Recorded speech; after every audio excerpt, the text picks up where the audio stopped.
कई ऐसे दरबार हैं जो कि मुझे नहीं बोलना चाहिए, जिनके पास बुरी आत्माओं का उतारा तो कर लिया जाता है, नारियल के माध्यम से, लौंग के माध्यम से, बलि के माध्यम से, जल के उतारे से, आन से दोहाई, जिसको आन माने दोहाई, बाचा में लेकर उतार तो लेते हैं, फिर वो उनको स्थान नहीं दे पाते। उनको समाधान मुक्त करने के लिए उनके पास कोई दूसरा उपचार नहीं होता। ऐसी जगह जाने पर कई मरीजों के साथ में उनकी बाधा खत्म नहीं होती, वहाँ से सैकड़ों सैकड़ों भूत प्रेत लेके और आ जाते हैं। वो कैसे?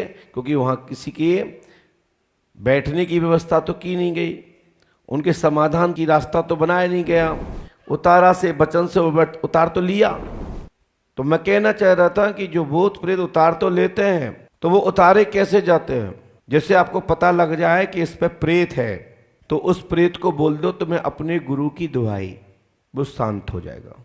लेकिन शांत हो जाएगा, खत्म नहीं होगा, शांति हो जाएगी जब उसको तलब उठेगी, जब उसको तुम पूछोगे नहीं, महीने बीत जाएंगे, उसकी पूजा नहीं दोगे, तो वापिस वो परेशान करने लगेगा। आजकल जगह जगह झाड़ फूक के स्थान बन गए हैं, जो देखो एक झोंका घुमाता है और भूत उतार देता है। तो ये सहज औपचार घर बैठे कोई भी ये पंडागिरी कर सकता है, इस तरीके की जो मैं बता रहा हूं। किसी को पता लग जाए कि इस पे सैयद परेशान कर रहा है, तो उनने उनसे बड़े पीर की दुहाई लगा दी, शांत हो जाएगा। जैसे आपको कोई अपने माँ बाप की कसम रखाता है, तो आप लोग मान जाते हो नहीं मान जाते हो? तुम्हें आपके बच्चों की कोई दुहाई रखाता है तो मानते हो कि नहीं मानते हो? इसी प्रकार से ये भूत प्रेत भी एक दूसरे से बड़े शक्ति का आदर करते हैं। लेकिन जो दुष्ट टाइप की शक्ति होती है, जो प्रेत आत्माएं होती हैं, वो बगैर खुराक लिए नहीं मानते हैं। तो उनको क्या होता, खुराक में एक लोटे में थोड़े से अक्षत डालिए, 7 बार घुमाइए, दक्षिण दिशा में डाल दीजिए, उसको जल पी के ही वो शक्ति शांत हो जाएगी, पाटे आ जाएगी। देवी शक्ति है तो उसी जल में 2 लौंग डाल दीजिए, ऊपर से घुमाइए 7 बार, दक्षिण दिशा में डाल दीजिए, वो भी शक्ति पाटे आ जाएगी। ऐसे किसी पे यक्षिणियां हैं, देवियां हैं, काली के रूप में है, तो सीधा सीधा एक नींबू लीजिए, उसका सीधा काटिए, 2 बूंद उस मरीज के ऊपर छोड़िए, 2 बूंद जमीन में छोड़िए, 7 बार उतारिए और किसी भी दिशा में उसको फेंक दीजिए, उसकी देवी शक्ति तत्काल पाटे आ जाएगी। ये सहज टोटके हैं। कितना भी बड़ा देवता हो सिद्ध कोटि का, उसको श्री राम नाम संकीर्तन करिए, 7 बार उसके ऊपर हाथ रख के कबन सुकाज कठन जगवाही जो नहीं हो तात तुम पाई, यह बोलते हुए श्री राम जय जय राम का उच्चारण करते हुए सिर पे हाथ रखिए, वो शक्ति पाटे हो जाएगी। लेकिन ये शक्ति ऐसे पाटे तो कर सकते हो, लेकिन इससे समाधान नहीं मिलेगा। समाधान तब मिलता है तब आप अच्छे स्थान पर जाकर के प्रार्थना करते हैं, अच्छे स्थान पर जाकर के प्रार्थना करते हैं। वहां का साधक मजबूत होना चाहिए, उसके पास वेद शास्त्र पुराणों मंत्र शास्त्र की व्यवस्था हो, इष्ट बल मजबूत हो, तो वो हमेशा हमेशा के लिए बाधा खत्म हो जाती है। बाकी के इस प्रकार के जो पाटे करा लेते हैं, तो वो सभी शक्तियां, दुष्ट शक्तियां वही आसपास मंडराती रहती हैं। जब भी कोई गया, अच्छा व्यक्ति पाउडर लगाए हुए, क्रीम लगाए हुए हैं, सुगंधिष्ट इत्र इत्यादि लगाए हुए हैं, वो शक्तियां तुम्हारे साथ घुस गई। बोले साहब हम फलाने दरबार में गए थे, वहां से रास्ता में लौटे, वहां हमारा पूरा परिवार स्वाहा हो गया। बोले क्या हो गया? बोले एक्सीडेंट हो गया, धाम में ही हो गया, गेट के बाहर ही हो गया, हनुमान जी के सामने ही हो गया।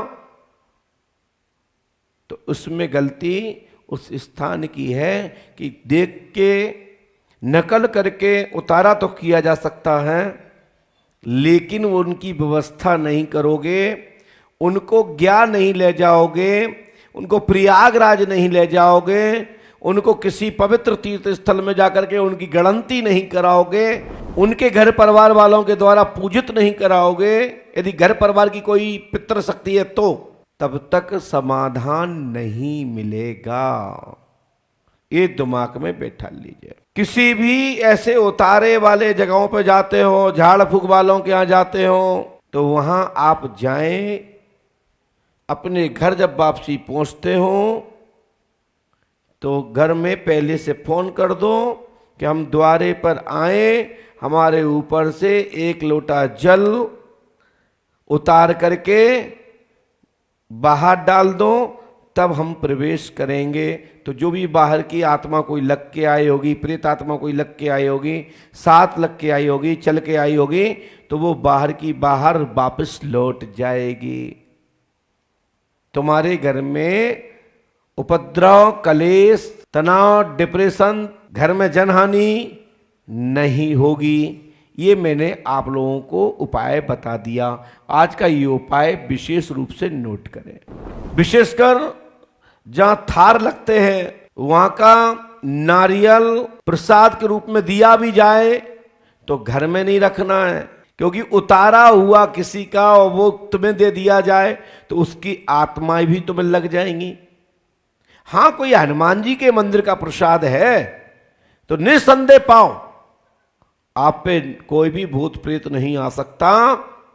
हनुमान जी तो भूतों को मार भगाते हैं और हनुमान जी का प्रसाद पाने से बलिष्ठ और ताकतवर हो जाते हैं। तो मंदिरों का, देवी का, हनुमान बाबा का, हाथीवान महाराज का प्रसाद पा सकते हो, लेकिन जगह जगह थार लगते हैं और जो नारियल उतारे में टांग देते हैं और वही नारियल उतार करके तो प्रसाद दे देते हैं, वो भूल के मत लेना, नहीं घर पूरा बर्बाद हो जाएगा।